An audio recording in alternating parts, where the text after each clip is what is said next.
ఇతడు కేవలమనుజుడే. కృష్ణుడి చూసారా ఎంత గొప్పవాడు? కన్నులు తెరవని కడు చిన్ని పాపడై దానవి చనుబాలు త్రవి చంపే. ఇంకా కళ్ళు కూడా తెరవడం చేత కాని వాడిగా ఉన్నటువంటి సమయంలోనే వచ్చినటువంటి పూతన అన్న రాక్షసు యొక్క పాలు తాగిన వాడిలా నటించి గొక్క గొక్కకు గుటుకు గుటుకుమనుచు ఒక రెండు గొక్కలను విధ ప్రాణముల సైతము మేనిలో సత్వమెల్ల త్రావె నదియును గుండెలు తల్లడిల్ల ఇతర బాలుర క్రియవాడ వివుకాజు అని ఒక రెండు గుటకల్లో దాని ప్రాణాలన్నింటినీ తాగేసి చంపేశాడు. అదే పిల్లాడు బోర్లగిరబడ్డం వచ్చి రాగానే బండింతన్ని శకటాసురుణ్ణి సంహరించాడు. ఏడాది వచ్చిందో లేదో తృణావర్తుణ్ణి చంపాడు. అమ్మ వెన్న తినేశావా అని నడువుకి రోలు కట్టేస్తే అక్కడ ఉన్నటువంటి యమలార్జున వృక్షాల్ని పడగొట్టి యక్షులకి మోక్షం ఇచ్చాడు. పశువుల్ని దూడల్ని కాపలా కాస్తున్న వాళ్ళలా వాళ్ళని రక్షించాడు.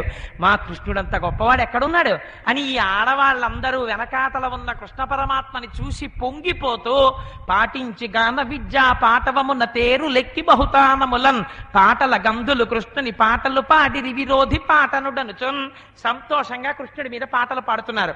ఆ వెనకాతల ఆవులు వెళ్ళిపోతున్నాయి. పొగరెక్కిన మూపురములు తెగగలవా లములు శైల దేహంబులు భూ గగనములు నిండురంకెలు మిగుల మెడసి ధేను గణము మెల్లను నడిచెన్. ఆ ముందు దూడలన్నీ సంతోషం. ప్రదక్షిణం చేయమనేటప్పటికీ అంబా నరుచుకుంటూ తోకలు ఇలా పైకెత్తి దూడలు పరిగెత్తుకుంటూ వెళ్ళిపోతున్నాయిట. ఆ వెనకాతల ఆవులు వెళ్ళిపోతున్నాయి. పెద్ద పెద్ద మూపురాలతో నడుస్తుంటే ఇలా ఇలా ఆడుతూ ఆబోతులు మాత్రం అంత గబగబా నడవకుండా ఠీవిగా నడుస్తూ ఒక్కసారి దుష్కరం నిష్ప్రతిద్వందం చికీర్షం కర్మవానర సముద్రన్నారంటారు వాల్మీకి మహర్షి. అలా ఎద్దులు మాత్రం ఠీవిగా ఆ ఒక్కసారి మెడలు పైకెత్తి ఆకాశం వంక చూసి అంబా అని పెద్దగా అరుస్తూ అవి కూడా ఒకసారి కృష్ణుడి వంక చూసి పొంగిపోతూ వీళ్ళందరూ ప్రదక్షిణం చేసేస్తున్నారు. అక్కడా కనపడుతున్నాడు, ఇక్కడా కనపడుతున్నాడు. ఎంత సంతోషం! ఇంద్రుడికి వెళ్ళి చెప్పేశారు గూఢచారులు మేఘాలు, అయా మీ వ్రతం మానేశారు, కొత్త వ్రతం పెట్టుకున్నారు. ఏమిట్రా కొత్త వ్రతం అన్నాడు ఆయన. ఇంకా నీకు చెయ్యరట, గోవర్ధనగిరికి చేస్తారట. వాళ్ళు వండినవన్నీ పట్టుకెళ్ళి అక్కడ పోసేశారన్నారు. ఆయన అన్నాడు, ఎవడు చెప్పాడు రా ఈ వ్రతం అన్నాడు. కృష్ణుట్టండి ఎవరో పిల్లాడు, నిన్న చతుర్ముఖ బ్రహ్మగారు అయ్యారు, ఇవాళ ఇంద్రుడికి వచ్చింది అహంకారం. చిన్న పిల్లాడు కృష్ణుట్ట, ఆయన చెప్పాడు వీళ్ళు చేశారన్నారు. ఆయన అన్నాడు, ఉజ్జత్ సంపదనం వినందతనయోద్యోగంబునైన్ వెర్రులై మధ్యాగంబు విసర్జనీయమనిరి మర్చుల్ వడిన్ మీరు మీ విద్యుద్వల్లులు గప్పి తాడనములను వేధించి గోవుల్ జనుల్ సజ్జో మృత్యువు పొందరాల్కుర్యుడి శౌర్యంబ వార్యంబుగన్ పెరుగుల్ నేతులు త్రావి భువినాభీరుల్ మదాభీరులై గిరి సంఘాత కఠోర పత్ర తలన క్రీడా సమారంభ దుర్భర దంభోళి ధరున్ పురంధరుదనున్ పాటించి పూజింపక గిరికిన్ పూజలు చేసిపోయెదిపో కృష్ణుండు ప్రేరేపగం. ఎవరనుకుంటున్నారు ఈ గోపాల బాలకురు నేనంటే పెరుగుల్ నేతులు త్రావి క్రొవ్వి భువి నాభీరుల్ మదాభీరులై గిరి సంఘాత కఠోర పత్ర దళన క్రీడా సమారంభ దుర్భర దంబోళి ధరున్ పురంధరుననున్ పాటించి పూజింపక నేనే తలుచుకున్న నాడు వజ్రాయుధం పెట్టి పర్వతాల యొక్క రెక్కలు తెగ్గొట్టేశాను. అటువంటి వాణ్ణి నన్ను పూజ చేయడం మానేసి పెరుగు గొల్లవాళ్ళకి కొవ్వు పట్టి కృష్ణుడు చెప్పిన మాట నిజమనుకుని ఇంకా గట్టిగా 7 ఏళ్ల నాకు వ్రతం చేయడం మానేస్తారా? నేను ఇదిగో ఐరావతం ఎక్కొస్తున్నాను. మేఘములారా మీ అందరూ చూస్తారో తెలుసా? గోవుల్ జనుల్ సజ్జో మృత్యువు పొందరాల్కుర్యుడి. ఎలాంటి వడగళ్ళు పడాలో తెలుసా? ఆ వడగళ్ళు వచ్చి కింద పడగానే దెబ్బ తగలగానే అక్కడికక్కడే ఆవులు అలా కురిసేయండి, చీకటైపోవాలి, పిడుగులు కురిపించండి, మెరుపులు కురిపించండి, వెనకాల నేనున్నాను ఐరావతం ఎక్కొస్తున్నాను అన్నాడు. ఆయన ఆదేశం అయింది, మేఘాలు బయలుదేరాయి. కటిక చీకటి గాఢాంధకారం అయిపోయింది. వీళ్ళు ఇంకా గిరి ప్రదక్షిణం పూర్తి చేసుకుని వస్తున్నారు ఇంటి దగ్గరికి. పాపం అంతే ఎక్కడి నుంచి వచ్చేసాయో నల్లటి మేఘాలు, పెద్ద పెద్ద మెరుపులు, పిడుగులు, ఆ పైనుంచి ఉరుములతో కూడినటువంటి రాళ్లవాన పడిపోతోంది. ఆ రాళ్లు తగిలి దూడలుట తమ మూతులు పైకెత్తి, దూడలు చాలా గమ్మత్తుగా నల్లటి ముట్టిని ఇలా ఇలా ఆడిస్తాయి. పోతన గారు వర్ణిస్తారు. ఆ ముట్టి అదిపి ఎక్కడ దాక్కోవాలో చేతకాక ఆవుల యొక్క ముందరి 2 కాళ్ల మధ్యలో తమ మూతులు పెట్టి నిలబడిపోయాడు. ఆ ఇంద్రుడు కురిపించినటువంటి వాన పడి ఆవులు నేల మీద పడిపోయాడు. ఆబోతులు మాత్రం అటు ఇటు కదలలేక నేల పడలేక అసహనంతో తల మీద రాళ్లు పడిపోతుంటే అటు ఇటు ఇలా వాటి తలలు ఊపుతుంటే వాళ్ళ మెడలలో కట్టినటువంటి గంటలు గణ గణ గణ గణ మోగుతున్నాయి. ఎక్కడ చూసినా ఏడుపులే. విచిత్రం ఏమిటంటే అప్పుడు కూడా వాళ్ళు కృష్ణుడిని నిందించారు. లోకుల్గని మెచ్చని ఎలుగని లోలోకున్ పడని మహాత్ముడనని జేలొగ్గని మూకీభావమునం తిట్టని త్రోయని నీ కారుణ్యము కలిగి ఉండినను అంతే చాలునో శంకర అంటాడు దుర్జటి కాళహస్తీశ్వర. వాళ్ళు అప్పుడు కూడా కృష్ణుండే స్తోత్రం చేస్తారు. వాళ్ళన్నారు, ఈ ఉరుములు ఈ మెరుపులు ఈ యసనుల ఘోషములను ఈ జలధారల్ కుయాళింపగదయ్య గుణరత్న నిధి. కృష్ణ, ఇంతకు ముందు ఎప్పుడు అసలు ఇటువంటి పిడుగులు చూడలేదు, ఇటువంటి మెరుపులు చూడలేదు, ఇటువంటి వర్షం చూడలేదు, ఇన్నేళ్ళు చూడలేదు. ఏమిటి చీకటి, ఏమిటి వర్షం, ఏమిటి వడగళ్ళు, ధేనువులన్నీ చచ్చిపోతున్నాయి, ఆవులన్నీ చచ్చిపోతున్నాయి. కృష్ణ, నువ్వే మమ్మల్ని రక్షించాలన్నారు. ఒక్కసారి ఒక చిరునవ్వు నవ్వాడు 7 సంవత్సరముల పిల్లవాడు. ఆయనే ఆదివరాహమూర్తిగా ఉన్నప్పుడు హిరణ్యాక్షుడు అహంకరించి భూమి గోళాన్ని తీసుకెళ్లి సముద్రంలో చాపగా చుట్టి ముంచితే ఆదివరాహమూర్తి తన కోర మీద పైకెత్తినవాడు. ఆయనే తలుచుకున్న నాడు ఈ బ్రహ్మాండములను బంతులుగా చేసి ఆడుకోగలిగినటువంటి వాడు. అటువంటి నా స్వామికి ఇంద్రుడి యొక్క అహంకారాన్ని అణచడం పెద్ద లెక్క. ఒకసారి నవ్వుకున్నాడు. ఇంద్రుడా, నీకెంత అహంకారం వచ్చిందిరా అనుకున్నాడు. బాలుండాడుచునాత పత్రమని సంభావించి పూగుత్తి కింగేలం దాల్చిన లీలలే నగబుతో కృష్ణుండు తానం మహాశైలం మున్వలకేల దల్చి విపుల ఛత్రమ్ముగా పట్టే తద్భీలభ్రచ్యుత దుశ్శిలాచకిత గోపీ గోప గోపంతికిన్. వెంటనే పిల్లవాడు ఆడుకుంటూ ఎంత హేళగా తుంపే శీలా పైకెత్తి పట్టుకుంటాడో అంత హేళగా ఏ కష్టం లేకుండా యాగం చేశారో ఆ గోవర్ధనగిరిని పెల్లగించి తన కుడి చేతి చిటికిలి వేలువిని పైకెత్తి పట్టుకున్నాడు. పట్టుకునేటప్పటికే ఆవులు, దూడలు, ఎద్దులు, గోపకాంతలు అందరూ ఆ కొండ కిందకు వచ్చేశారు. వచ్చి నిలబడిపోయారు. ఆయన కరుణా సముద్రుడై ఆ రోజున మా స్వామి తన యొక్క వాత్సల్యంతో తన చూపులతో పోషించాడు. కానీ గోప వృద్ధులున్నారు, పెద్దవాళ్ళు, వాళ్ళు రాలేదు లోపలికి. బయట ఉంటే వడగళ్ళు ఎముకలు విరుగుతాయి, మళ్ళీ వెళ్ళొచ్చు ఏ ఆర్థోపెడిషియన్ దగ్గరికో. కొండ కిందకి తొందరపడి వెళ్ళిపోయిన తర్వాత అమ్మో మొయిలేపోతున్నాను వదిలేస్తే, అందుకని బయట ఉండడమే శ్రేయస్కరమని ఉండిపోయారు. కృష్ణుడు అన్నాడు, బాలుండీతడు కొండదొడ్డదని మహాభారమ్ము సైరింపగా జాలండోజని దీని కింద నిలువంచింతింపకా బోల జంతు సంయుత ధరా చక్రంబు పైపడ్డ నాకేలల్లాడదు బంధులార నిలుడి క్రిందన్ ప్రమోదంబునన్. ఎంత కారుణ్యం అండి మా స్వామిది. వీడు పిల్లవాడు 7 ఏళ్ళు గోవర్ధనగిరిని పైకెత్తాడు, వదిలేస్తాడేమో, మనకి ప్రమాదం వస్తుందేమో అనుకుంటున్నారా? బంధువులారా, నన్ను నమ్మండి, మీకు ఏ ప్రమాదం రాదు, రండి లోపలికి వచ్చేసేయండి, నేను కాపాడుకుంటాను. మనం ఆయన్ని అడగాల, ఆయన మన్నడగాల? యోగక్షేమం వహామ్యహం, ఆయన 10 మాటలు చెప్తాడు. నా పాదములకు నమస్కరించు, నిన్ను నేను చూసుకుంటానంటాడు.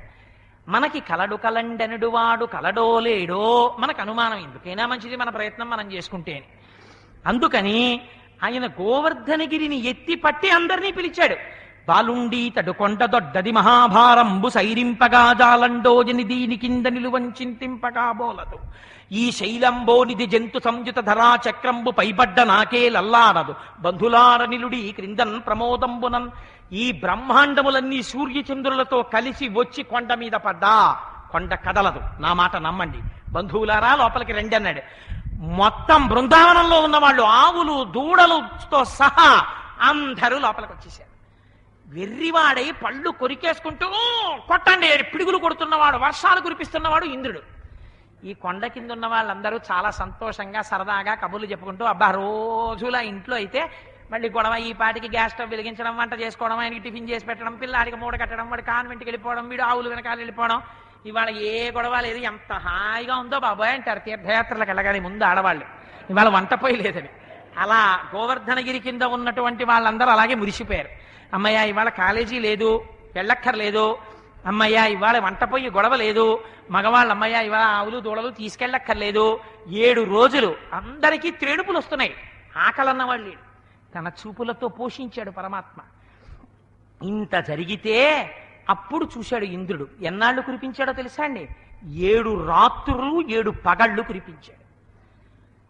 అడిగాడు, ఎంతమంది చచ్చిపోయారో సంఖ్య చెప్పండి అన్నాడు. విద్దుర్మదభంజియై జలధిరక్లిన్న ప్రజారంజియై. పోతన గారు అంటారు, నాకు అది కొండలా కనపట్టలేదు, స్వామి ఇలా కొండ ఎత్తి పట్టుకుంటే ముత్యాల జాలు కలిగిన గొడుగు పట్టుకున్నట్టుంది.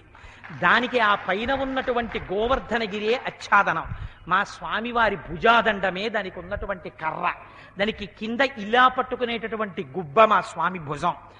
దాని లోపల ఇంత కాంతులు, కలర్డ్ గొడుగులు వేసుకుంటాం కదా, ఇన్ని కాంతులు ఎక్కడి నుంచి వస్తున్నాయంటారేమో. మా స్వామి ఉండగా మాకేం లోటని సంతోషంతో ఆ చుట్టూ చేరిన గోపకాంతల యొక్క నవ్వులే రత్నాల కాంతులు. వాళ్ళంత ఆనందంగా గోవర్ధనగిరి కింద ఉన్నారు, కష్టపడుతున్నవాడు ఇంద్రుడు. అప్పుడు ఆయన అన్నాడు, ఇదేమిటో కొంచెం ఆలోచించవలసిన విషయం రా.